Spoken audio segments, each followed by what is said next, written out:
ശ്രവിപ്പിക്കണം. ശിവഭക്തിയൊന്നല്ലാതെ ഇച്ഛകൾ നേടിയെടുക്കാൻ, ശിവഭക്തിയൊന്നല്ലാതെ ഇച്ഛകൾ നേടിയെടുക്കാൻ മറുവഴിയൊന്നുമില്ല. പരമസത്യം പരമസത്യം. ശിവഭക്തിയൊന്നല്ലാതെ ഇച്ഛകൾ നേടിയെടുക്കാൻ മറുവഴിയൊന്നുമില്ല. പരമസത്യം പരമസത്യം. ശിവപുണ്യം എന്താണെന്ന് ദാരുകനെ പഠിപ്പിക്കണം. മഹാദേവൻ പ്രപഞ്ചരക്ഷകനും ലോകനാഥനും ഹൃദയവിശാലനുമാണ്. ശുക്രാചാര്യർ ഭഗവാൻ പരമശിവന്റെ ഓരോരോ കഥകൾ ആ കുഞ്ഞു ദാരുകന് ചൊല്ലിക്കൊടുക്കുകയാണ്. ചൊല്ലുന്നു ശുക്രാചാര്യൻ ശിവഭഗവാന്റെ പുണ്യം, അല്ലയോ പൊന്മകനെ നീ ഹൃദിസ്ഥമാക്കൂ. ചൊല്ലുന്നു ശുക്രാചാര്യൻ ശിവഭഗവാന്റെ പുണ്യം, അല്ലയോ പൊന്മകനെ നീ ഹൃദിസ്ഥമാക്കൂ. പ്രപഞ്ചത്തിലാകമാനം പരന്നിടും നിന്നുടെ കീർത്തി, പ്രപഞ്ചത്തിലാകമാനം പരന്നിടും നിന്നുടെ കീർത്തി. ഹൃദയ വിശാലമല്ലോ പരമേശ്വരൻ പരമേശ്വരൻ.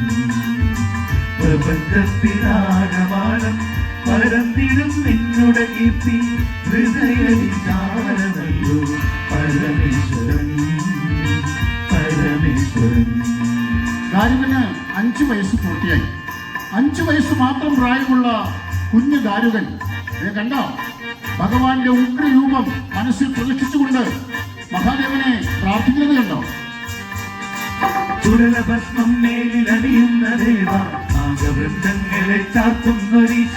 ചുടലഭസ്മം മേലിലണിയുന്ന ദേവ, നാഗവൃന്ദങ്ങളെ ചാർത്തുന്നൊരീശ.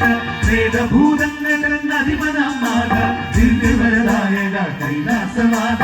വേദഭൂതങ്ങളധിപനാം നാഥ, ദിവ്യവരദായക കൈലാസനാഥ. മഹാദേവനാമം ചൊല്ലി വളർന്നല്ല ദാരികനും പരമേശ്വരീകളെല്ലാം ഹൃദിസ്ഥമാക്കി. മഹാദേവനാമം ചൊല്ലി വളർന്നല്ല ദാരികനും പരമേശ്വരീകളെല്ലാം ഹൃദിസ്ഥമാക്കി ഹൃദിസ്ഥമാക്കി. വർഷങ്ങൾ നന്നായി കടന്നുപോയി. തികഞ്ഞ ശിവഭക്തനായി തന്നെ ദാരുകൻ വളർന്നു. ശുക്രാചാര്യരുടെ പരിശീലനത്തിൽ ദാരുകൻ നിരവധി ആയുധവിദ്യകൾ സ്വായത്തമാക്കി. അസുര വംശത്തിന്റെ പ്രതാപകഥകൾ ശുക്രാചാര്യർ ദാരുകന് പറഞ്ഞുകൊടുത്തു. തന്റെ വംശത്തിന്റെ വിജയകഥകളും പരാജയകഥകളും കേട്ട ദാരുകന്റെ മനസ്സിൽ ദേവകളോട് പ്രതികാരം ജ്വലിച്ചുയർന്നു. പുതിയൊരു അസുര വംശത്തിന്റെ സൃഷ്ടിക്ക് വേണ്ടി ദാരുകൻ ശുക്രാചാര്യന്റെ അനുഗ്രഹത്തോടെ മയാസുരന്റെ മകൾ മനോദരിയെ വിവാഹം ചെയ്തു. മനോദരി. ദാരുകന്റെ വിവാഹം കഴിഞ്ഞിട്ട് ഇപ്പോൾ ഒരുപാട് വർഷങ്ങൾ കഴിഞ്ഞു പോയിരിക്കുകയാണ്. പക്ഷെ ഇതുവരെയായിട്ടും അവനൊരു കുഞ്ഞ് ജനിക്കുന്നില്ല. അവൻ ആകെ അസ്വസ്ഥനായിരിക്കുന്നു. അവനൊന്നിനൊരു താല്പര്യമില്ല. അവന്റെ ആസുരഭാവമൊക്കെ കുറഞ്ഞു വരുന്നു. ഇതവന്റെ അമ്മ ദാരുപതിയെ വല്ലാതെ തളർത്തി. നിറഞ്ഞ ദുഃഖത്തോടെ ഒരു ദിവസം അതാ ദാരുപതി ശുക്രാചാര്യരുടെ മുമ്പിലെത്തിയിരിക്കാം. തൊഴുകയോടെ കണ്ണീരോടെ ദാരുപതി സംസാരിക്കുന്നു. ഗുരുനാഥനല്ലേ പറഞ്ഞത്, എന്റെ പുത്രനിലൂടെ ലക്ഷക്കണക്കിന് അസുരന്മാർ പിറവിയെടുക്കും, അങ്ങനെ അസുരവംശത്തിന്റെ പ്രതാപം ഈ പ്രപഞ്ചമാകെ നിറയുമെന്നൊക്കെ. പക്ഷെ ഗുരുനാഥ, എന്റെ മകന്റെ വിവാഹം കഴിഞ്ഞിട്ട് ഇപ്പോൾ എത്രയോ വർഷങ്ങൾ കഴിഞ്ഞു പോയിരിക്കുന്നു. ഇതുവരെയായിട്ടും അവൻ ഒരു കുഞ്ഞുപോലും പിറക്കുന്നില്ലല്ലോ. ഇനിയും എന്താ ചെയ്യേണ്ടത് ഗുരുനാഥ? എന്തു ചെയ്യേണ്ടു ഞാൻ ഗുരുവരനെ, എൻ മകൻ തന്റെ ദുഃഖം കാണല്ലേ. എന്തു ചെയ്യേണ്ടു ഞാൻ ഗുരുവരനെ, എൻ മകൻ തന്റെ ദുഃഖം കാണല്ലേ. മുൻപന്നു ചൊന്ന പോലെ ഇവനിലൂടെ അസുരകുലം, മുൻപന്നു ചൊന്ന പോലെ ഇവനിലൂടെ അസുരകുലം എന്റെ പിറക്കുവാൻ വൈകിടുന്നു.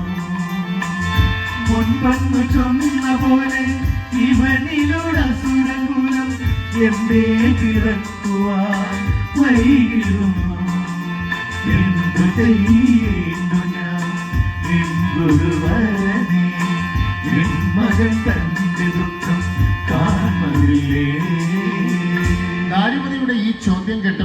ശുക്രാചാര്യർ ഒന്ന് ചിരിച്ചു.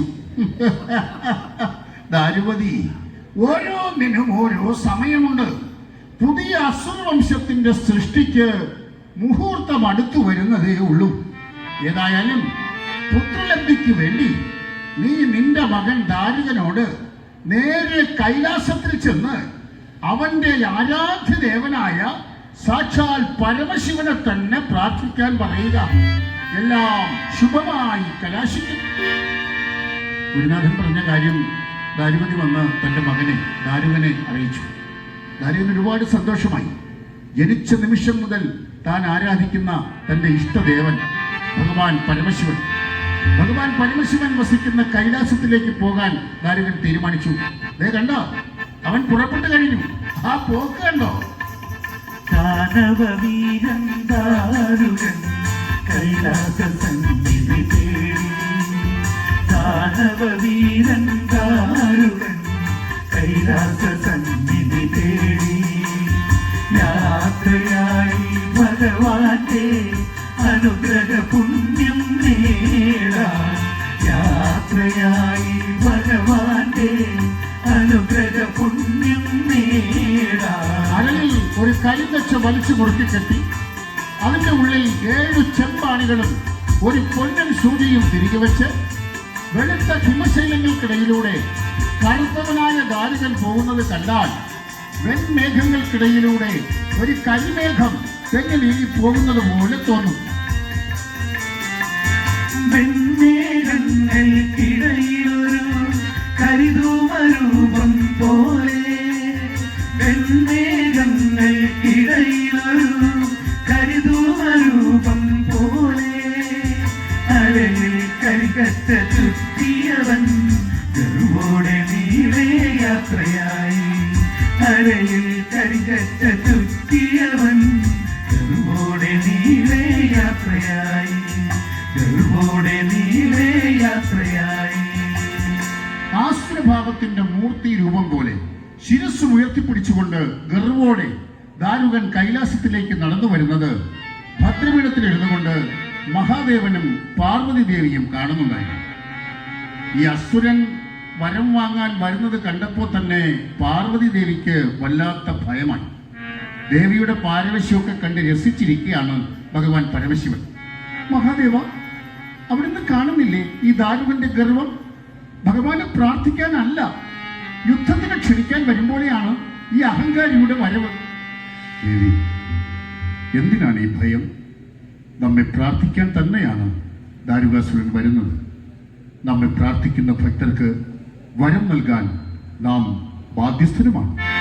പക്ഷെ മഹാദേവ, പുതിയ ഒരു അസുര തലമുറയാണ് ഈ അഹങ്കാരിയുടെ ലക്ഷ്യം. പ്രപഞ്ചനാശമാകും ഭഗവാനെ. ഇതിൻ്റെയും അനന്തരഫലം? ഇല്ല ദേവി, ഒരിക്കലുമില്ല. സംഹാരം നമ്മുടെ കർത്തവ്യമാണ്. ഒരു പുൽക്കൊടി നശിക്കുന്നത് പോലും നമ്മുടെ അറിവോടെ മാത്രം. അപ്പോൾ പ്രപഞ്ചനാശത്തെക്കുറിച്ച് ദേവിക്ക് ആശങ്ക വേണ്ട. വരം നേടുക എന്നത് ഇവന്റെ ജന്മവിധി തന്നെയാണ്. പക്ഷെ മഹാദേവ, വരം നേടാൻ ഭഗവാനെ തപസ് ചെയ്യാതെ ഇങ്ങനെ കൈലാസത്തിലേക്ക് നേരിട്ട് വരികയാണോ വേണ്ടത്? ദേവി, ദാരുകൻ തീർച്ചയായും നമ്മെ തപസ് ചെയ്യും. ദേവി കണ്ടോളൂ, നാം ഒരു പരീക്ഷണത്തിന് മുതിരുകയാണ്. മഹാദേവൻ എഴുന്നേറ്റു. പാർവതി ദേവിക്ക് കാര്യമൊന്നും പിടികിട്ടുന്നില്ല. ഭഗവാൻ ഇതാ മുന്നോട്ട് കിടക്കുകയാണ്. ഭഗവാൻ അപൂർവമായി മാത്രം നിദ്രയ്ക്ക് ഉപയോഗിക്കുന്ന പൊന്നാല് തൂക്കുമഞ്ചത്തിന്റെ അടുത്തെത്തി.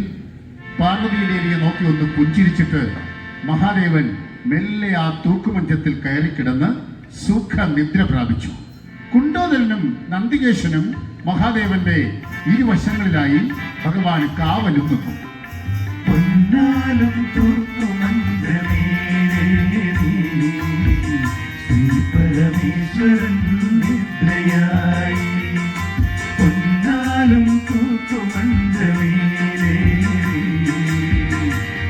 പരമേശ്വരൻ നിദ്രയായി. കുണ്ടോദരനും നന്ദികേശ്വരനും കുണ്ടോദരനും നന്ദികേശ്വരനും ദേവനു കാവലായി നിന്നു. ദേവനു കാവലായി നിന്നു. ദേവനു കാവലായി നിന്നു. പൊന്നാലും തൂക്കുമഞ്ചലേറി ശ്രീ പരമേശ്വരൻ നിദ്രയായി. ശ്രീ പരമേശ്വരൻ നിദ്രയായി.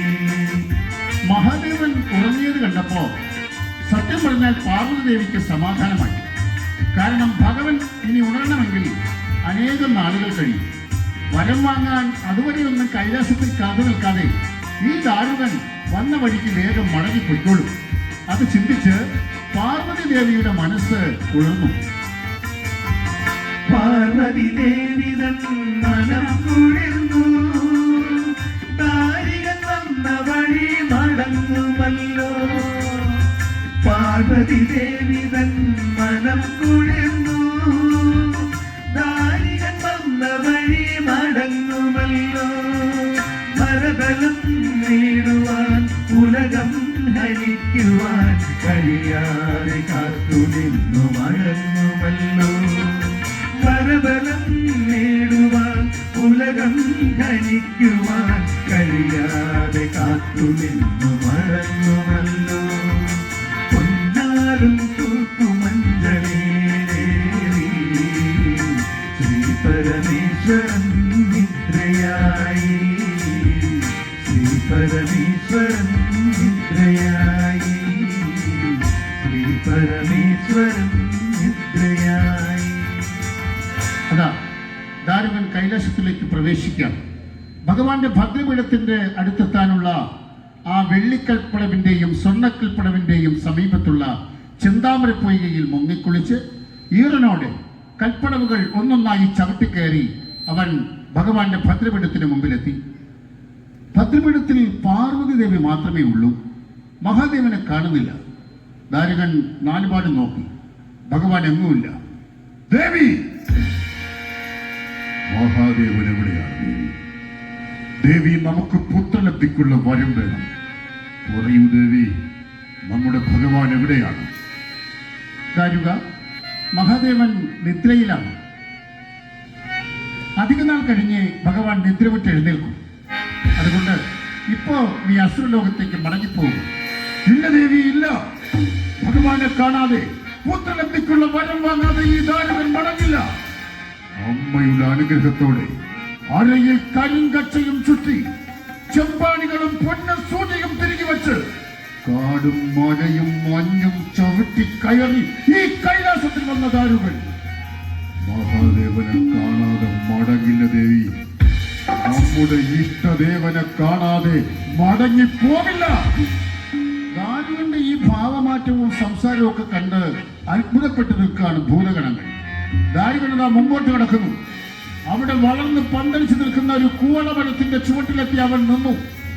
ഒരു കാൽ നിലത്തൂന്നി ഇരു കൈകളിലും ശിരസിന് മുകളിൽ തൊഴുതു പിടിച്ചുകൊണ്ട് മഹാദേവൻ പാർവതി ദേവിയോട് പറഞ്ഞതുപോലെ അവൻ ഭഗവാനെ തപസ് ചെയ്യാൻ ആരംഭിച്ചു. തപം തുടങ്ങി, തപം തുടങ്ങി, തപം തുടങ്ങി, തപം തുടങ്ങി.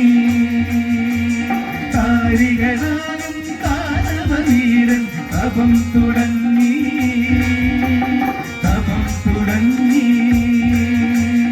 ഒറ്റക്കാലിൽ നിന്നു നടേശനെ വാട്ടി അസുരൻ ദാരുകൻ.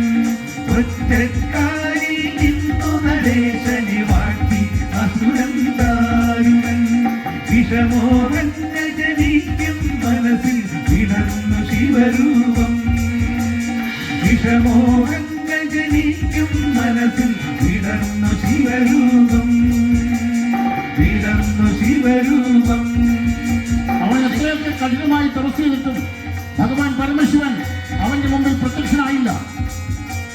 നിത്യനിരാമയനായ മഹേശൻ മുന്നിൽ വന്നില്ല. താരിക മുന്നിൽ വന്നില്ല. ഇഷ്ടവരങ്ങൾ നൽകിയിടുക നീ ചന്ദ്രകലാധര. ഇഷ്ടവരങ്ങൾ നൽകിയിടുക നീ ചന്ദ്രകലാധര. മഹേശ്വര, മഹേശ്വര, ജയ ജയ മഹേശ്വര.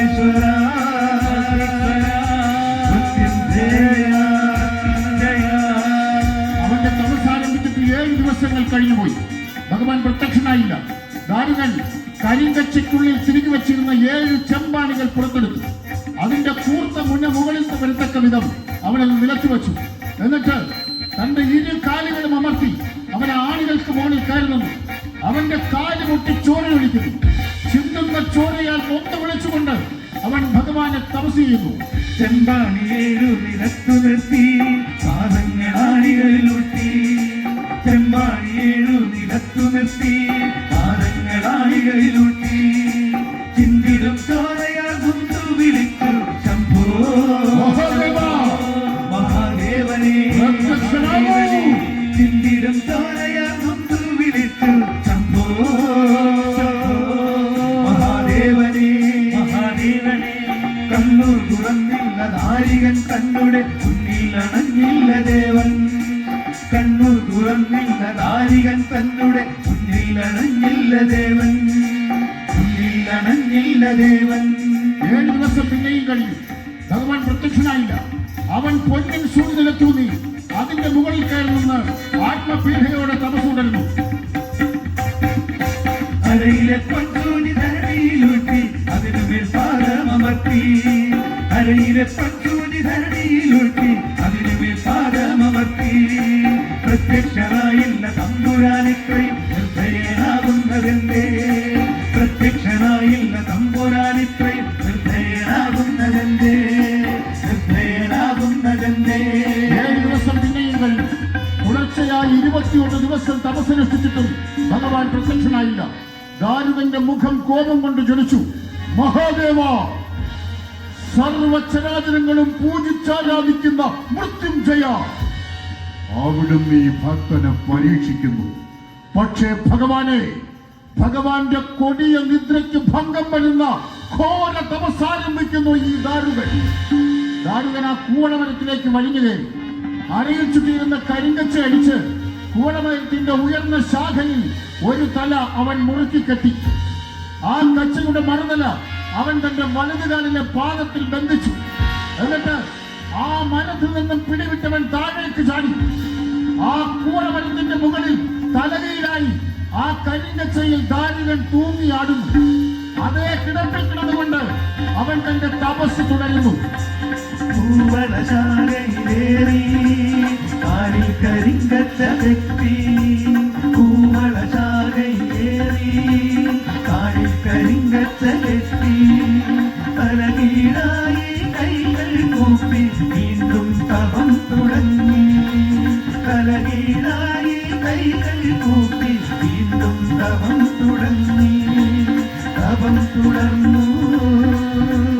തപം തുടർന്നു. താരികനാകും ദാനവവീരൻ തപം തുടർന്നു. തപം തുടർന്നു. തപം തുടർന്നു. തപം തുടർന്നു.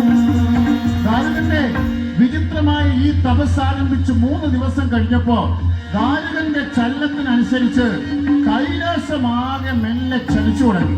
നിമിഷം കഴിയുന്തോറും കൈലാസത്തിന്റെ ചലനം കൂടിക്കൂടി വരുന്നു. കൈലാസത്തിലെ ചെറു ശിഖരങ്ങളൊക്കെ ഒടിഞ്ഞു വീഴുന്നു. ഇത് കണ്ട് എല്ലാവരും ഭയന്ന് ഓടി മഹാദേവന്റെ നിദ്രാനന്ദത്തിലെത്തി. ഭഗവാനെ അവിടുന്ന് കാണുന്നില്ല ഈ അനർത്ഥങ്ങൾ. മഹാദേവ, കൈലാസമാകെ ഇളകി പറയുന്നു. ഭഗവാനെ. മഹാദേവൻ പൊന്നാലും തൂക്കുമച്ചത്ത് നിന്ന് മെല്ലെ എഴുന്നേറ്റു. ദേവി, നാം പറഞ്ഞില്ലേ, ദാരുകന്റെ തപസ്സാണ് ഈ അനർത്ഥങ്ങൾക്കെല്ലാം കാരണം. അവൻ വരം നൽകിയേ തീരും. ഭഗവാൻ പരമശിവൻ ദാരുകന്റെ മുമ്പിൽ പ്രത്യക്ഷനായി. മഹാദേവനെ കണ്ടതും അവൻ കരിങ്കച്ചൊക്കെ അടിച്ച് ദൂരെ കളഞ്ഞ് ആ മരത്തിൽ നിന്നും നിലത്തിറങ്ങി ഭഗവാന്റെ മുമ്പിലെത്തി കൈകൂപ്പി കുമ്പിട്ട് നിന്നു. ഭക്ത, ചോദിച്ചോളൂ, എന്തു വരമാണ് നാം നിനക്ക് നൽകേണ്ടത്? മഹാദേവ, മൃത്യുഞ്ജയനാണ് ഭഗവാൻ. ഭഗവാനോട് ഈ ഭക്തൻ ആവശ്യപ്പെടുന്നു, എനിക്കൊരിക്കലും മൃത്യു, മരണം സംഭവിക്കരുത്. ദാരുക, ഇത് അസാധ്യമാണ്. ജനിച്ചാൽ മരണം നിശ്ചയമാണ്. മനുഷ്യർക്കും രാക്ഷസന്മാർക്കും അസുരന്മാർക്കും ഈ വിധിയിൽ നിന്ന് ഒഴിഞ്ഞു മാറാനാവില്ല. അതുകൊണ്ട് അമരത്വം ഒഴികെ മറ്റെന്തു വരവും നിനക്ക് നമ്മോട് ആവശ്യപ്പെടാം, നാം അത് നൽകാം. മഹാദേവ, അങ്ങനെയാണെങ്കിൽ പുരുഷജാതിയിൽപ്പെട്ട ഒരാളും എന്നെ വധിക്കരുത്. ആകാശത്ത് വെച്ചോ ഭൂമിയിൽ വെച്ചോ അങ്ങയുടെ ഈ ഭക്തൻ കൊല്ലപ്പെടരുത്. എന്നെ വധിക്കാൻ ആരെങ്കിലും ആയുധം കൊണ്ട് ഈ ശരീരത്തിൽ മുറിവേൽപ്പിച്ച് എന്റെ ഒരു തുള്ളി ചോര നിലത്ത് വീണാൽ എന്നെ മുറിവേൽപ്പിക്കുന്നത് ആരായാലും ആ ക്ഷണം മരിക്കണം. എന്റെ ഇഷ്ടത്തോടെ ഒരു തുള്ളി ചോര ഞാൻ ഭൂമിയിൽ ഇറ്റിച്ചാൽ മഹാദേവ, അതിൽ നിന്നും എന്റെ ശക്തിയുള്ള ആയിരക്കണക്കിന് അസുരന്മാർ പിറവിയെടുക്കണം. ഭഗവാനെ, അങ്ങയുടെ ശപിക്കാനുള്ള ശക്തി ഉൾപ്പെടെ സർവായുധങ്ങളും ഈ ഭക്തൻ ധ്യാനിക്കുന്ന പക്ഷം എനിക്ക് സ്വായത്തമാകണം. അങ്ങനെ അസുരവംശത്തിന്റെ പ്രതാപം ഈ പ്രപഞ്ചമാകെ നിറയണം. ശരി ഭക്ത, നീ ആവശ്യപ്പെട്ട ഈ വരങ്ങൾ അത് നാം നിനക്ക് നൽകാം. പക്ഷെ ദാരുക, ഒരു പുരുഷന്റെ കൈകൊണ്ട് മരിക്കരുത് എന്നാഗ്രഹിച്ച നീ എന്തേ ഒരു സ്ത്രീയുടെ കൈകൊണ്ട് മരിക്കാതിരിക്കാൻ നമ്മോട് വരം ആവശ്യപ്പെടാത്തത്? എന്തൊരു ചോദ്യമാണ് ഭഗവാനെ ഇത്! ഇത്രയും വരബലം നേടുന്ന എന്നെ വെറും ഒരു സ്ത്രീ വധിക്കാനോ? വേണ്ട ഭഗവാനെ, വേണ്ട. ആ വരം മഹാദേവൻ എനിക്ക് തന്നാലും ഈ ഭക്തനത് ആവശ്യമില്ല. ശരി ഭക്ത, എല്ലാം നിന്റെ ഇച്ഛ പോലെ നടക്കും. ദാരുകനെ അനുഗ്രഹിച്ച് ഭഗവാൻ അപ്രത്യക്ഷനായി. ദാരുകനത മഹാദേവന്റെ ഹോമമന്ദിരത്തിലേക്ക് പ്രവേശിക്കാൻ അവിടെ എത്തിയ ദാരുകൻ അവിടെ ഇരുന്ന ഒരു നിലവിളക്ക് തന്റെ വലം കൈകൊണ്ട് വലിച്ചു കയറ്റി. എന്നിട്ട് തന്റെ ഇടത് കൈയിലെ ചൂണ്ടുവിരൽ അവൻ ആ ഹോമകുണ്ടത്തിന്റെ ശിലയിൽ ചേർത്ത് വെച്ചു. എന്നിട്ട് ആ നിലവിളക്ക് കൊണ്ട് തന്റെ കൈകളിൽ അവൻ ആഞ്ഞടിച്ചു. അവന്റെ കൈ പൊട്ടി ചോര ഒലിക്കുന്നു. ക്രൂരമായ ഒരു സംതൃപ്തിയോടെ ഓരോ തുള്ളി ചോരയായി അവൻ ഭൂമിയിലേക്ക് ഇറ്റിച്ചു. ഓരോ തുള്ളി ചോരയിൽ നിന്നും ആയിരക്കണക്കിന് അസുരന്മാർ മഴയത്തും മണ്ണിൽ നിന്നും ഈയാപ്പാറ്റകൾ ഇങ്ങനെ ചിതറിത്തെറിക്കും പോലെ ജനിച്ചു വരുന്നു.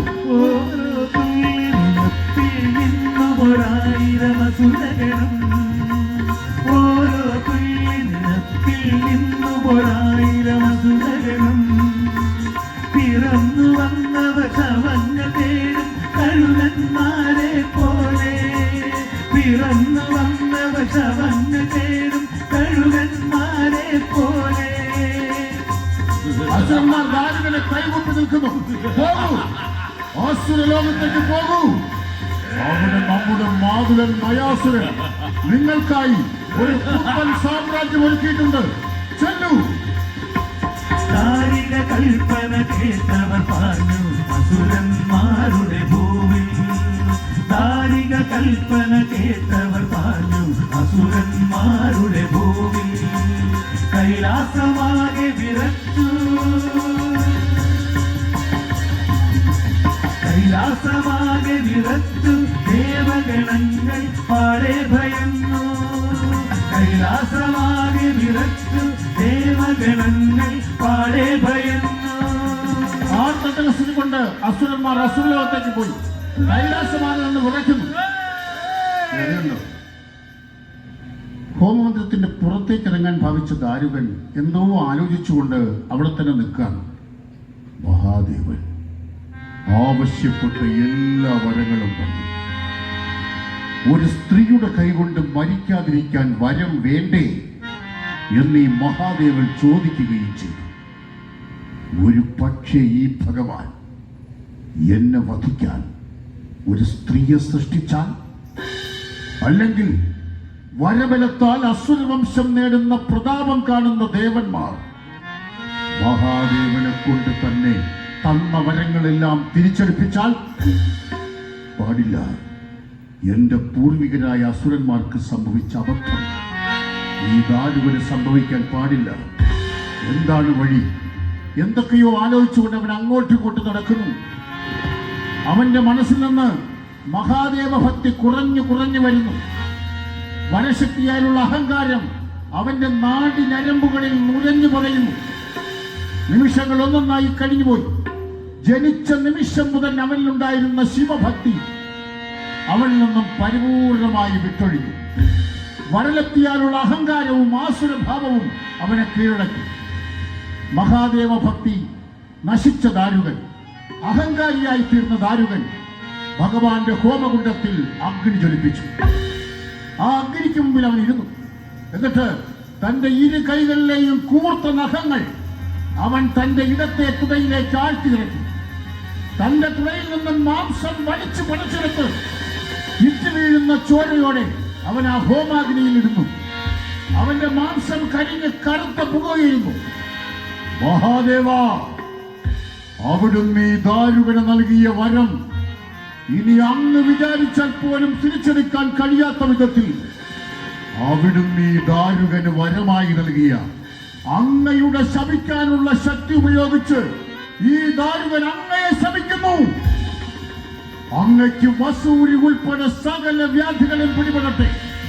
ഈ ദാരുകന്റെ അന്ത്യം വരെ പുറം ലോകം കാണാൻ കഴിയാതെ കൈലാസത്തിലെ ഏതെങ്കിലും ഒരു ഗുഹയിൽ ശയിക്കാൻ വരട്ടെ. കൈലാസമെങ്ങും കറുത്ത പുക. മഹാദേവന്റെ ദേഹം വിയർക്കുന്നു. ശരീരത്തിൽ വസൂരി കുരുക്കൾ മുളച്ചു പൊന്തുന്നു. ഭഗവാൻ ഭദ്രമെടുത്തു നിന്നും താഴേക്ക് ഇറങ്ങുന്നു. ഇടത് കൈ ഉയർത്തി മഹാദേവൻ തന്റെ തിരുജട അഴിച്ചിട്ടു. ഗംഗയെ മൂലസ്ഥാനത്ത് പ്രതിഷ്ഠിച്ചു. കഴുത്തിൽ നിന്നും മണിനാഗത്തെ സ്വതന്ത്രമാക്കി. രുദ്രാക്ഷമാല്യങ്ങളൊക്കെ ഒന്നൊന്നായി മഹാദേവൻ ഊരി ഊരി നിലത്തു നിന്നു. കൈലാസനാഥൻ പാർവതികാന്തൻ വ്യാധിയമെല്ലേ നടന്നു. കൈലാസനാഥൻ പാർവതികാന്തൻ വ്യാധിയമെല്ലേ നടന്നു. ഇടം കരത്താലെ തിരുജയടിച്ചു മണിനാഗഭൂഷണം മാറ്റി. ഇടം കരത്താലെ തിരുജയടിച്ചു മണിനാഗഭൂഷണം മാറ്റി. രുദ്രാക്ഷമാര്യം കൈവെടിഞ്ഞു. മഹാദേവനെ ഒന്ന് താങ്ങാൻ ചണ്ഡേശ്വരനും കുംഭോദരനും രുരുവും നന്ദികേശനും മഹാദേവന്റെ അടുത്തേക്ക് ചെന്നു. പക്ഷെ ആരെയും തന്റെ അരികിൽ നിൽക്കാൻ പോലും ഭഗവാൻ അനുവദിച്ചില്ല. ഭഗവാൻ കൈലാസത്തിലെ ആ ഗുഹ ലക്ഷ്യമാക്കി നടക്കാൻ തൃശൂലം ആ മുമ്പിൽ ആഞ്ഞുകുത്തി ധമനു തൃശൂലത്തിൽ തൂക്കിയിട്ടു. ഇന്ദുവിനെ ചന്ദ്രക്കലയെ ആകാശത്തിലേക്ക് എറിഞ്ഞു. എല്ലാവരെയും ഒന്ന് നോക്കിയിട്ട് മെല്ലെ തിരിഞ്ഞ് മഹാദേവനിതാ ആ ഗുഹയ്ക്കുള്ളിലേക്ക് കയറിപ്പോകുന്നു. അനുവദിക്കാതെ ദേവൻ മാനത്തെറിഞ്ഞു. ആരെയും അരികിൽ നിൽക്കാൻ അനുവദിക്കാതെ ദേവൻ മാനത്തെറിഞ്ഞു. ഉപജാപമൂർച്ചയാൽ താരികനേകിയ വ്യാധിയായി ഗുഹയിൽ കടന്നു. ഉപജാപമൂർച്ചയാൽ താരികനേകിയ വ്യാധിയായി ഗുഹയിൽ കടന്നു. വ്യാധിയായി ഗുഹയിൽ കടന്നു. കൈലാസനാഥൻ പാർവതികാന്തൻ ഭൂമിൽ തളർന്നതാവീണു. കൈലാസനാഥൻ പാർവതികാന്തൻ ഭൂമിൽ തളർന്നതാവീണു. ഭൂമിൽ തളർന്നതാവീണു. ലോകത്തിലെ സർവചരാചരങ്ങളെയും അനുഗ്രഹിക്കുന്ന മഹാദേവൻ, ദുഷ്ടശക്തികളെ നിഗ്രഹിക്കുന്ന സംഹാരരുദ്രൻ, ദേവദാനവ നാഗ യക്ഷോ രക്ഷോ പ്രവൃത്തികൾ ഒരുപോലെ പൂജിച്ചാരാധിക്കുന്ന പരമ ഈശ്വരൻ, പ്രപഞ്ചരക്ഷയ്ക്കായി കാളകൂടമെന്ന ഉഗ്രവിഷം പോലും പാനം ചെയ്ത മഹാദേവൻ, താൻ നൽകിയ വരം തനിക്ക് തന്നെ ഒരു ശാപമായി ലഭിച്ചപ്പോ അതും സ്വീകരിക്കേണ്ടതാണെന്ന് ചിന്തിച്ചുകൊണ്ട് ആ ഗുഹയിൽ അതാ ശയിക്കുന്നു.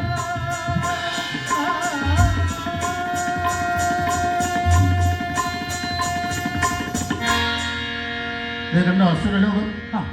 അസുരലോകത്ത് മയാസുരൻ നിർമ്മിച്ച മണിമന്ദിരത്തിൽ നവരത്നങ്ങളൊക്കെ പതിപ്പിച്ച സുവർണ സിംഹാസനത്തിൽ അങ്ങനെ ഇരിക്കുകയാണ് അസുരവംശത്തിന്റെ പുതിയ ചക്രവർത്തി ദാരുകാസുരൻ. തൊട്ടടുത്ത് തന്നെ ഇരിപ്പുണ്ട് അവന്റെ പ്രിയപ്പെട്ട ഭാര്യ മനോദരി. കുറച്ച് അകലെയായിട്ടൊരു സിംഹാസനത്തിൽ അസുരവംശത്തിന്റെ ഈ പ്രതാപമൊക്കെ അങ്ങനെ നോക്കിയിരിക്കുന്നു അസുരഗുരു ശുക്രാചാര്യൻ. പക്ഷെ അദ്ദേഹത്തിന്റെ മുഖം പ്രസന്നമല്ല. അത് ദാരുകൻ ശ്രദ്ധിച്ചു. ദാരുകൻ എഴുന്നേറ്റ് ഗുരുനാഥന്റെ അടുത്തെത്തി. ഗുരുനാഥ, അങ്ങ് ആവശ്യപ്പെട്ടതുപോലെ അസുരവംശത്തിന്റെ സർവപ്രതാപവും നാം വീണ്ടെടുക്കും. പക്ഷെ അങ്ങ് സന്തുഷ്ടനല്ല. കൽപ്പിച്ചാലും ഇനിയും എന്താ വേണ്ടത് ഗുരുനാഥ? കൽപ്പിച്ചാലും. പുത്ര, നീ ചെയ്തതൊക്കെ നല്ലത്. നിന്റെ ചോരയിൽ നിന്ന് ലക്ഷക്കണക്കിന് അസുരന്മാരെ നീ സൃഷ്ടിച്ചു. അത് നല്ലത്. പക്ഷേ പുത്ര, അരുതാത്ത ഒരു നീച കർമ്മം അതും നീ ചെയ്തു. എന്താണ് ഗുരുനാഥ? എന്താണ് അവിടുന്ന് ഉദ്ദേശിക്കുന്നത്? വ്യക്തമാക്കൂ. പുത്ര, നിന്റെ അമ്മ ദാരുമതി മഹാദേവനെ കഠിനമായി തപസ് ചെയ്തത് നിമിത്തമാണ് നീ ജനിച്ചത്. ഭഗവാൻ പരമശിവന്റെ കഥകൾ പറഞ്ഞു കേൾപ്പിച്ചാണ് ഞങ്ങൾ നിന്നെ വളർത്തിയത്. ഊണിലും ഉറക്കത്തിലും ശിവമന്ത്രം ഉരുവിട്ടാണ് നീ വളർന്നത്. കൈലാസത്തിൽ ചെന്ന് ഭഗവാൻ പരമശിവനെ കഠിനമായി തപസ് ചെയ്താണ് നീ വിശിഷ്ട വരങ്ങളെല്ലാം നേടിയത്. പക്ഷേ വരം നേടിക്കഴിഞ്ഞ നീ ജനിച്ച നിമിഷം മുതൽ നിന്നിലുണ്ടായിരുന്ന ശിവഭക്തി പാടെ ഉപേക്ഷിച്ച് ഭഗവാൻ നൽകിയ വരബലത്താൽ ഭഗവാനെ തന്നെ രോഗശയയിലേക്ക് നയിച്ചു. ഇതിന്റെ അനന്തരഫലം പുത്ര ഭീകരമായിരിക്കും. എന്തിനാണ് വിവേകശൂന്യനായി നീ ഇങ്ങനെ ഒരു നീചകർമ്മം ചെയ്തത്? ഗുരുനാഥ, അവിടുന്ന് പറയുന്നത് ശരി. പക്ഷേ ഗുരുനാഥ, ഭഗവാൻ പരമശിവൻ നൽകിയ വരമെല്ലാം തിരിച്ചെടുത്താലോ എന്ന് നാം ഭയന്നു. പുത്ര, ഇനിയാണ് നീ ഭയക്കേണ്ടത്. വൈദ്യനാഥനാണ് മഹാദേവൻ. മഹാദേവന് ഒരു ശാപവും ഏൽക്കില്ല, ഒരു രോഗവും ബാധിക്കുകയുമില്ല. പക്ഷേ നീ നൽകിയ ശാപം അത് സ്വയം സ്വീകരിച്ചുകൊണ്ട് ഭഗവാൻ കൈലാസത്തിലെ ഗുഹയിൽ മനഃപൂർവ്വം ശയിക്കുന്നതിന്റെ പിന്നിൽ ഗൂഢമായ എന്തോ ഒരു ലക്ഷ്യമുണ്ട്. അതുകൊണ്ട് പുത്ര, നിന്റെയും നിന്നിൽ നിന്നും പിറവിയെടുത്ത അസുരവംശത്തിന്റെയും രക്ഷയ്ക്ക് വേണ്ടി നീ ഒരു കാര്യം ഉടൻ തന്നെ ചെയ്തേ തീരൂ.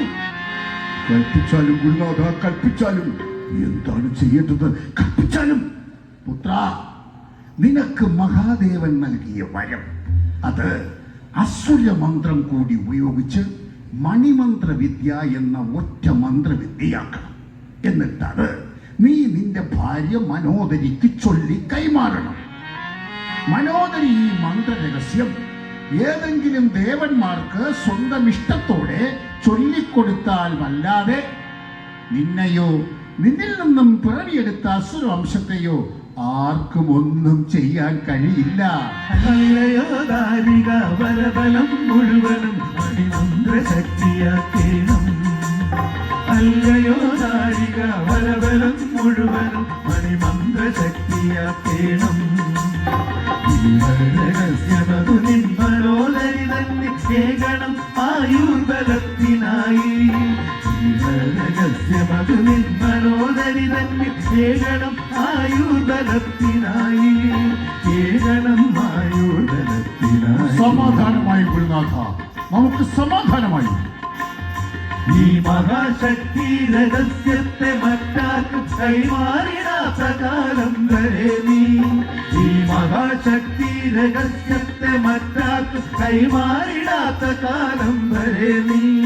ചിരഞ്ജീവിയായിടും അസുരകുല ശ്രേഷ്ഠനായി. ചിരഞ്ജീവിയായിടും അസുരകുല ശ്രേഷ്ഠനായി. അമരപദം സ്വന്തമാക്കും എന്നും ദേവകൾ നിന്ദാസരാകും.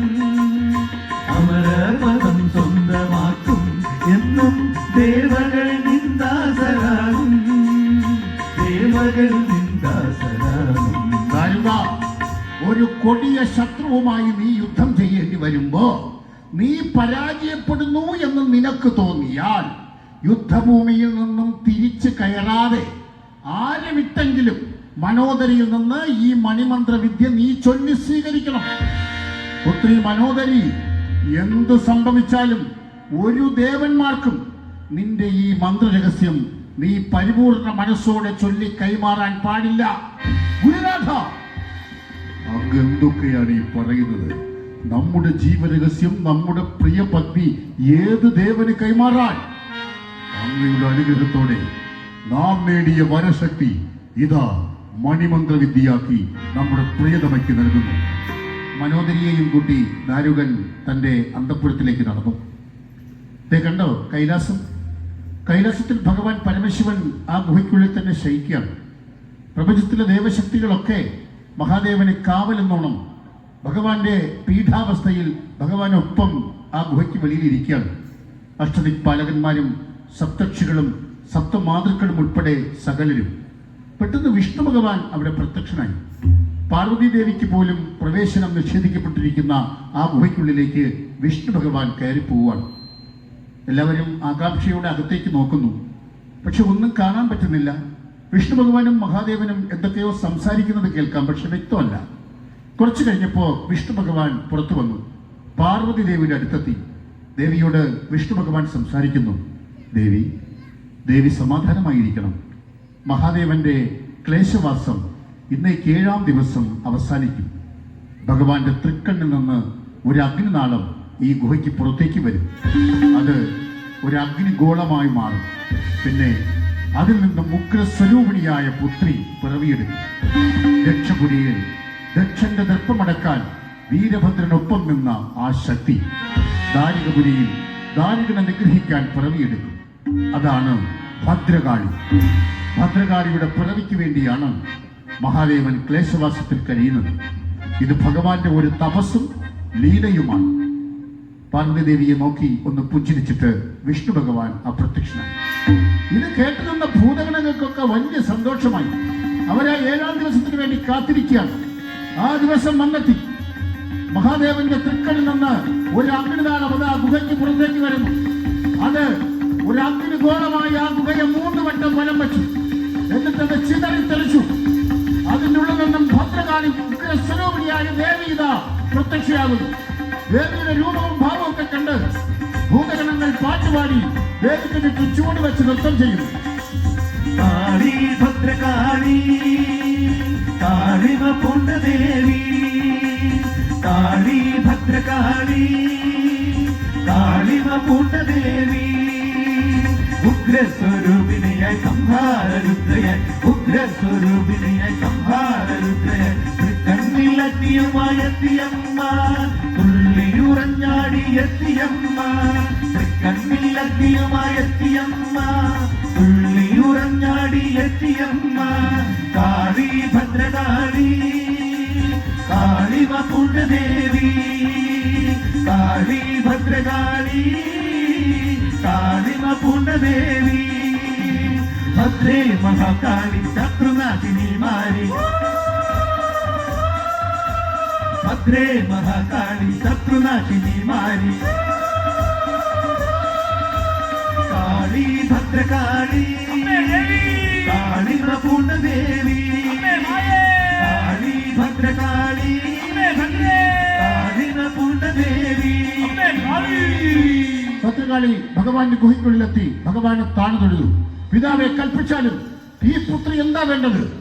പുത്രി, നീ ദാരികപുരിയിൽ പോകണം. ദാരികനെ നിഗ്രഹിക്കണം. ഒരു സ്ത്രീക്ക് മാത്രമേ അത് ചെയ്യാൻ കഴിയൂ. അതിനാണ് നീ പിറവിയെടുത്തത്.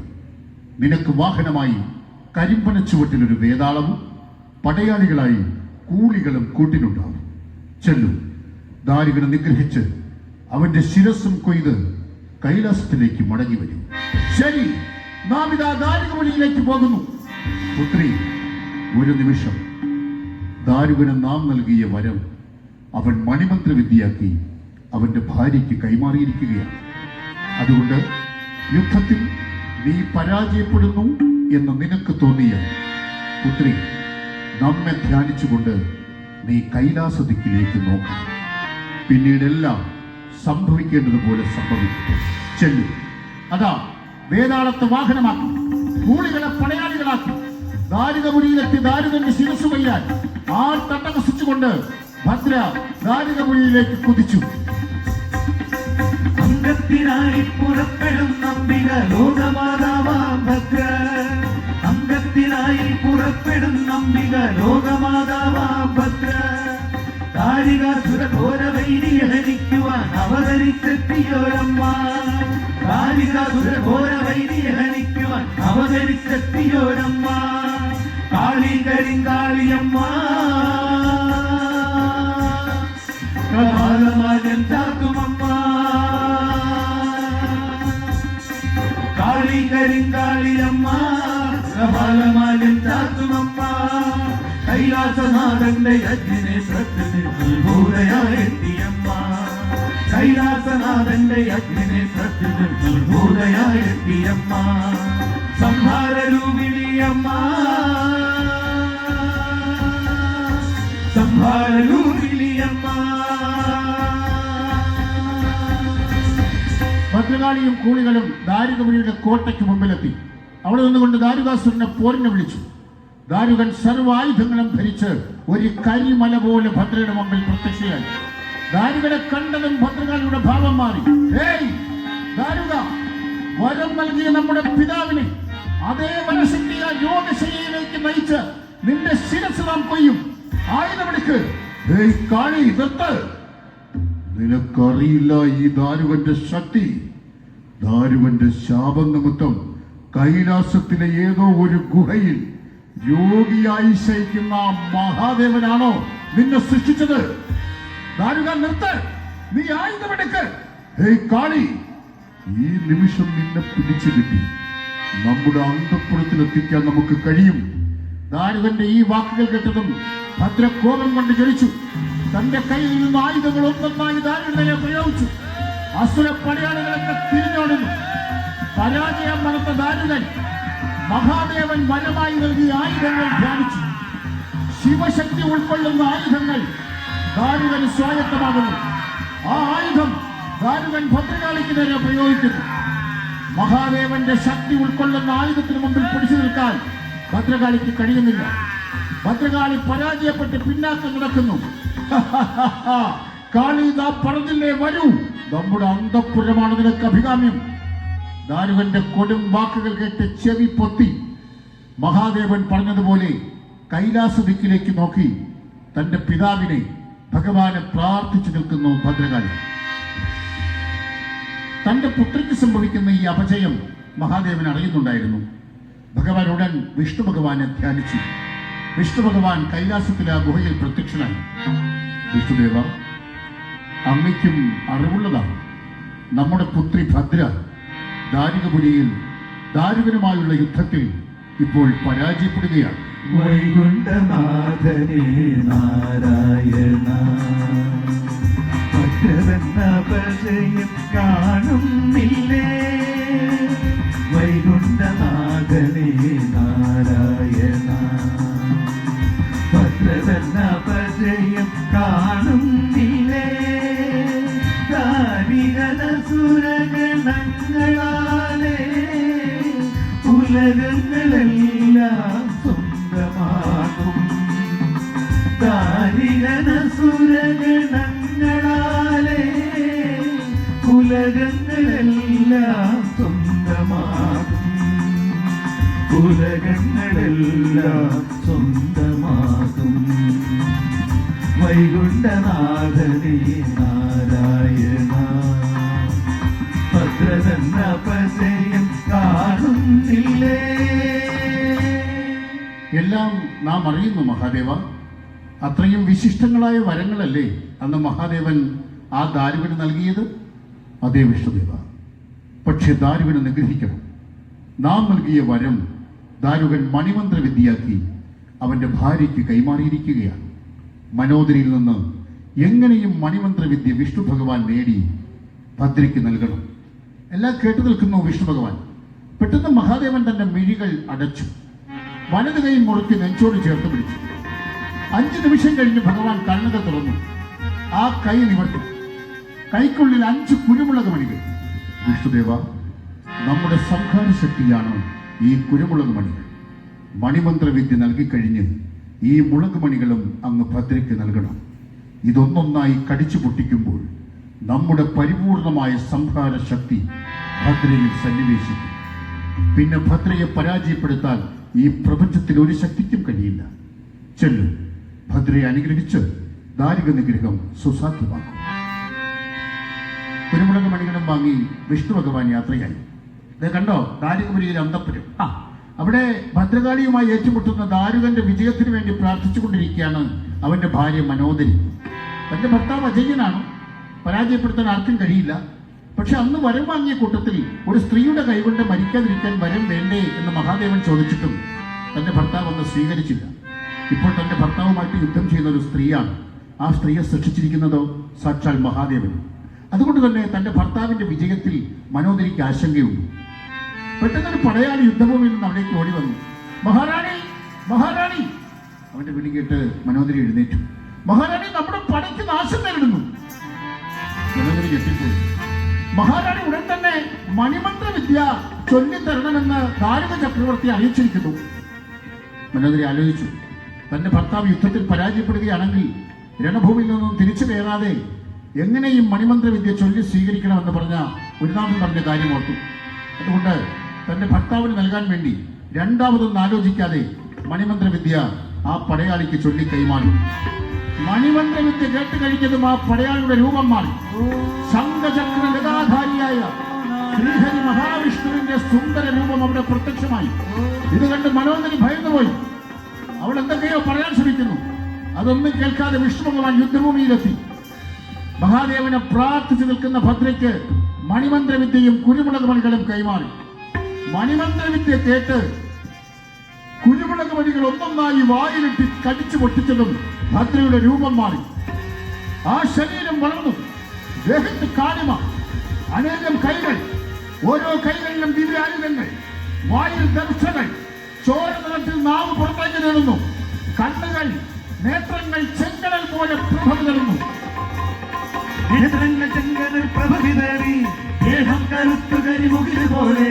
നേത്രങ്ങൾ ചെങ്കടൽ പ്രഭ വിതറി, ദേഹം കറുത്തുകരി മുകിൽ പോലെ. 8 തൃക്കൈകളിൽ ദിവ്യശസ്ത്രങ്ങൾ പേറി മഹാഭദ്ര താണ്ഡവമാടി. 8 തൃക്കൈകളിൽ ദിവ്യശസ്ത്രങ്ങൾ പേറി മഹാഭദ്ര താണ്ഡവമാടി.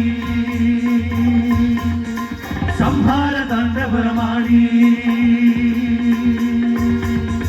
മുടിയെഴുത്താടി നിണനാവു നീട്ടി, മുടിയെഴുത്താടി നിണനാവു നീട്ടി. കൊടുങ്കാറ്റ് പോലെ പേമാരി പോലെ പോരാട്ടഹാസം മുഴക്കി. കൊടുങ്കാറ്റ് പോലെ പേമാരി പോലെ പോരാട്ടഹാസം മുഴക്കി. കാളിയമ്മ, ഭദ്രകാളിയമ്മ, കാളിയമ്മ, ഭദ്രകാളിയമ്മ. അഗ്നിതുപ്പിടുന്ന വേളാളമേറി കൂളികളങ്ങളോടൊപ്പമെത്തി. അഗ്നിതുപ്പിടുന്ന വേളാളമേറി കൂളികളങ്ങളോടൊപ്പമെത്തി. മഹാരുദ്രശക്തിയായി കരിപൂണ്ട ദേവി കാളികാസുരനോ ഭയന്നു പോയി. മഹാരുദ്രശക്തിയായി കരിപൂണ്ട ദേവി കാളികാസുരനോ ഭയന്നു പോയി. കാളികാസുരനോ ഭയന്നു പോയി. അസുരന്മാരുടെ ശിരസ് നുള്ളിയെടുത്ത് ചോര കുടിക്കുന്നു. എന്നിട്ട് ആ ശിരസ് ഒരു മാലയാക്കി കോർത്ത് ഭദ്രയുടെ കഴുത്തിൽ ചാർത്തി കൊടുക്കുന്നു. അസുരന്മാരുടെ കൈയും കാലും ഒക്കെ ഛേദിച്ചെടുത്ത് അവളുടെ തന്നെ കുടൽമാലയിൽ കെട്ടി ഒരു ആടയാക്കി ഭദ്രയുടെ അരയിൽ ചാർത്തി കൊടുക്കുന്നു. അസുര നിറത്തിൽ കുളിച്ച ഭദ്ര ദാരുകനുമായി ഏറ്റുമുട്ടുന്നു. ദാരുകൻ മഹാദേവൻ നൽകിയ ആയുധങ്ങളൊക്കെ ധ്യാനിച്ചു നോക്കുന്നു. പക്ഷെ ഒന്നുപോലും സ്വായത്തമാകുന്നില്ല. പരാജയപ്പെടുത്ത ദാരുകൻ പ്രാണരക്ഷാർത്ഥം ഓടുന്നു. ഭദ്രകാളി പിന്നാലെ. ദാരുകൻ ഓരോരുത്തരെ ഒളിക്കാൻ ശ്രമിക്കുന്നു. അവിടെയൊക്കെ തകർത്ത് കുതിച്ചെത്തുന്നു ഭദ്ര. പ്രാണരക്ഷാർത്ഥം ദാരുകൻ ഒരു മരത്തിന് മുകളിലേക്ക് വലിഞ്ഞു കയറി. ഉയർന്ന സ്ഥാനത്ത് കയറി ഭദ്രയും. ഹേ അസുര ചക്രവർത്തി ചക്രവർത്തിയായ ദാരുക, നീ ഒരു സ്ത്രീയെ ഭയന്ന് മരത്തിന് മുകളിൽ ഒളിക്കുന്നു. ഇതാ, നീ ആവശ്യപ്പെട്ട വരം പോലെ ഒരു സ്ത്രീയായ നാം ആകാശവും ഭൂമിയുമല്ലാത്ത ഈ സ്ഥലത്ത് വച്ച് നിന്റെ ഒരു തുള്ളി ചോര പോലും ഭൂമിയിൽ പതിക്കാതെ ഈ നിമിഷം നിന്നെ വധിക്കുന്നു. ഭദ്ര തന്റെ കയ്യിൽ ഇരുന്ന ആയുധമെന്ന് ചുഴറ്റി ദാരികയുടെ നേരെ വീശിയെറിഞ്ഞു. വായുവിനെ കീറി മുറിച്ച ആയുധം ദാരികന്റെ മാറിലേക്ക് ആഴ്ന്നിറങ്ങി. ആകാശഗംഗ ഭൂമിയിലേക്ക് പതിക്കും പോലെ അവന്റെ മാറിൽ നിന്നും ചോര പുഴ ഭൂമിയിലേക്ക് കുതിച്ചു ചാടുന്നു. ഭദ്രകാളിയുടെ നിർദ്ദേശപ്രകാരം വാഹനമായ വേതാളം അന്തരീക്ഷത്തിലേക്ക് പറന്നുയർന്നു. തന്റെ വലിയ വായു തുറന്നു. അന്തരീക്ഷത്തിൽ മലർന്നു നിന്നുകൊണ്ട് താഴേക്ക് വീഴുന്ന ദാരുകന്റെ ചുടുചോര ഒരു തുള്ളി പോലും ഭൂമിയിൽ പതിക്കാതെ മുഴുവനും കുടിച്ചു തീർന്നു. ചലനമറ്റ ദാരുകന്റെ ശരീരം ഭൂമിയിൽ വീണു. ഇടത് കൈ കൊണ്ട് അവന്റെ തലമുടിക്ക് ചുറ്റിപ്പിടിച്ച് ഭദ്ര ആ ശരീരം വലിച്ചുയർത്തി. വലത് കൈയിൽ ആയുധം കൊണ്ട് അവന്റെ ശിരസ് വെട്ടിയെടുത്തു. ശിരസില്ലാത്ത ഉടൽ കബന്ധം ഭദ്രയുടെ കാൽക്കീഴിൽ വീണു. വലതുകാൽ ഉയർത്തി അത് ചവിട്ടി പുറകോട്ട് മറിച്ച് ഇടതുകാൽ മറിവെച്ച് കിടന്ന് തട്ടകസിച്ചു കൊണ്ടുപോകുന്നു ഭദ്ര. ആർപ്പുവിളിയോടെ പിന്നാലെയുണ്ട് കൂളികൾ. ഒരു 10 ചുവട് ഭദ്ര മുന്നോട്ട് വെച്ച് കാണും. മൃതമായ ദാരുകന്റെ ശിരസിൽ നിന്ന് ഒരു തുള്ളി നിർജീവമായ ചോര ഭൂമിയിൽ വീണു. ആ ചോരയിൽ നിന്ന് ആ നിമിഷം കുറച്ച് പക്ഷികൾ ജനിച്ചു. ഇങ്ങനെ ജനിച്ച പക്ഷികളാണ് അത്രേ കോഴിവർഗത്തിൽപ്പെട്ട പക്ഷികൾ. നമ്മൾ ഇന്നും ഈ ചില കോഴികളെ ഒന്ന് സൂക്ഷിച്ചു നോക്കിയാൽ അവയുടെ നോട്ടം, ചലനം, കണ്ണുകളുടെ ഭാവം ഇവയ്ക്കൊക്കെ ഒരു ആസുര സ്വഭാവമുണ്ട്. കാരണം ദാരുകന്റെ ചോരയുടെ ഗുണമാണ്. അതുകൊണ്ടാണ് പണ്ട് രൗദ്രഭാവങ്ങളിൽ പ്രതിഷ്ഠിക്കപ്പെട്ട ഭദ്രകാളി ക്ഷേത്രങ്ങളിൽ കുരുതിക്ക് വേണ്ടി ഈ കോഴി ഉപയോഗിച്ചിരുന്നത്. കാരണം ദാരുകന്റെ ചോരയുടെ ഗുണമാണല്ലോ. ഏതായാലും ദാരികപുരിയിൽ ഭദ്രകാളി ദാരുകനെ നിഗ്രഹിച്ചതും ഭഗവാൻ ഗുഹയ്ക്ക് പുറത്തെത്തി. ഭഗവാന്റെ രോഗമൊക്കെ വിയർപ്പ് തുള്ളികളായി ഇറ്റി വീഴുന്നു. ഭഗവാൻ ഇരു കൈകളും ഉയർത്തി തിരികട കെട്ടി. ദേവകൾ മഹാദേവന് സുവർണ സുഗന്ധ പുഷ്പങ്ങൾ ചൊരിഞ്ഞു. ശ്രീ മഹാദേവന്റെ വ്യാധിപിൻ കർണങ്ങളായി അകലുന്നു പരമേശൻ ജടകെട്ടി മണിനാഗ ഭൂഷണവും അമ്പിളിയും വിഭൂതിയും തൃശൂലവും താത്തി വിളങ്ങിയിടുന്നു. ദേവൻ സൂര്യനായി ജ്വലിച്ചിടുന്നു. ശ്രീ മഹാദേവന്റെ വ്യാധിപിൻ കർണങ്ങളായി അകലുന്നു പരമേശൻ ജടകെട്ടി മണിനാഗ ഭൂഷണവും അമ്പിളിയും വിഭൂതിയും തൃശൂലവും താത്തി വിളങ്ങിയിടുന്നു. ദേവൻ സൂര്യനായി ജ്വലിച്ചിടുന്നു.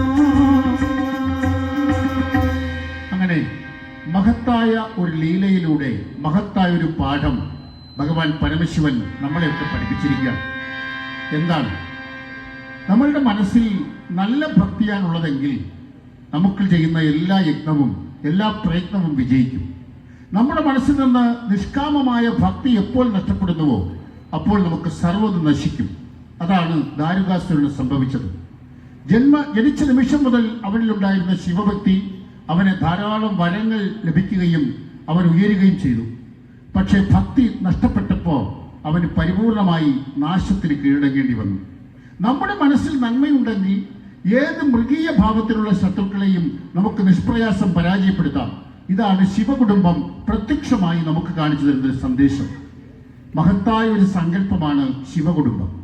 മഹാദേവനും പാർവതിദേവിയും സുബ്രഹ്മണ്യനും ഗണപതിയും അയ്യപ്പനും ഒക്കെ ഉൾക്കൊള്ളുന്ന ആ കുടുംബത്തിൽ ഭഗവാന്റെ വാഹനമായ കാള, പാർവതിദേവിയുടെ വാഹനമായ സിംഹം, സുബ്രഹ്മണ്യന്റെ വാഹനമായ മയിൽ, ഗണപതിയുടെ വാഹനമായ മൂഷികൻ അല്ലെങ്കിൽ എലി, അയ്യപ്പൻ വാഹനമാക്കി ഉപയോഗിച്ച കുതിര, പുലി ഇവയൊക്കെ അംഗങ്ങളാണ്.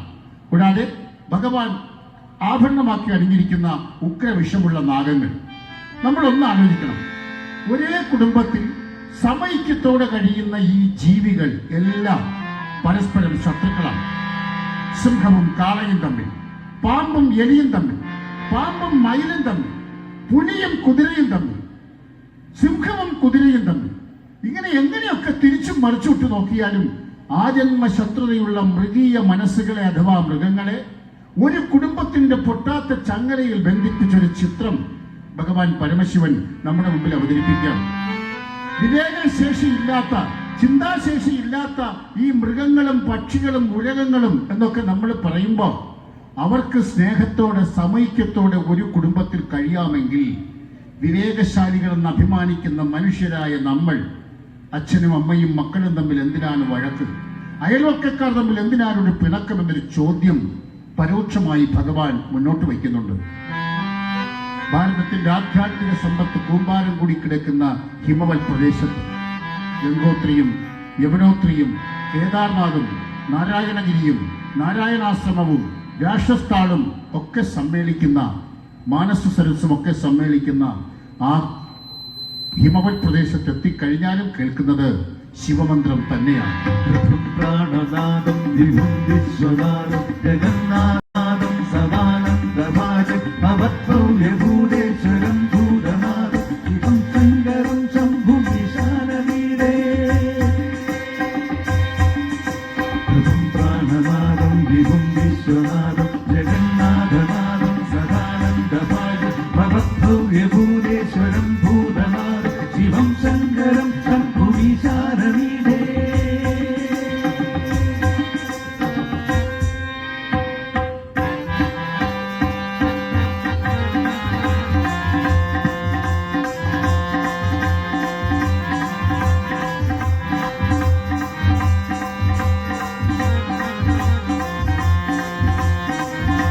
പരിപാവനമായ പുലമൺ പള്ളിക്കാവ് ശ്രീ ശിവപാർവതി ശ്രീ ദുർഗാദേവി ക്ഷേത്രത്തിലെ വീരപൂര മഹോത്സവത്തിന്റെ ഭാഗമായി ധന്യമായ ഈ വേദിയിൽ ഒരു വിൽപ്പാട്ട് അവതരിപ്പിക്കുവാൻ അവസരം നൽകിയതിന് ഈ ക്ഷേത്രത്തിലെ ഭാരവാഹികളോട് ഞങ്ങൾക്കുള്ള നന്ദി അറിയിക്കുന്നു.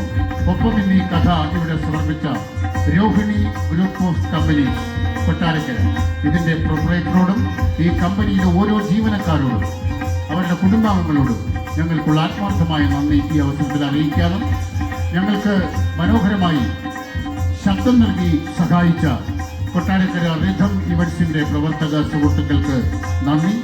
ഇതിൽ പങ്കെടുത്തവരെ ഒന്ന് പരിചയപ്പെടുത്താം.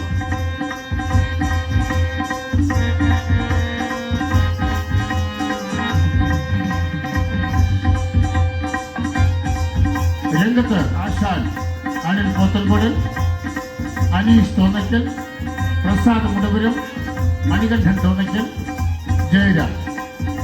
പശ്ചാത്തലത്തിൽ തബല സുജൻ തോന്നയ്ക്കൽ, ഹാർമോണിയം ക്രിസ്റ്റി, റിഥം ഷറിൻ, പ്രകാശ നിയന്ത്രണം, ശബ്ദ നിയന്ത്രണം ഷിജി നവകേരളം. ഈ പ്രദേശങ്ങളിൽ ഞങ്ങളുടെ പ്രോഗ്രാം ബുക്ക് ചെയ്യാവുന്ന വിലാസം അപ്പു പ്രോഗ്രാം ഏജൻസീസ്, ഏഴാത്ത്. ഈ കഥ സശ്രദ്ധം കേട്ടിരുന്ന നല്ലവരായ നിങ്ങൾക്ക് ഓരോരുത്തർക്കും ഹൃദയത്തിൽ തൊട്ട് നന്ദി അറിയിച്ചുകൊണ്ട് ഈ എളിയ കലാപരിപാടി ഇവിടെ പൂർണ്ണമാക്കുന്നു. അഭിവാദനങ്ങൾ.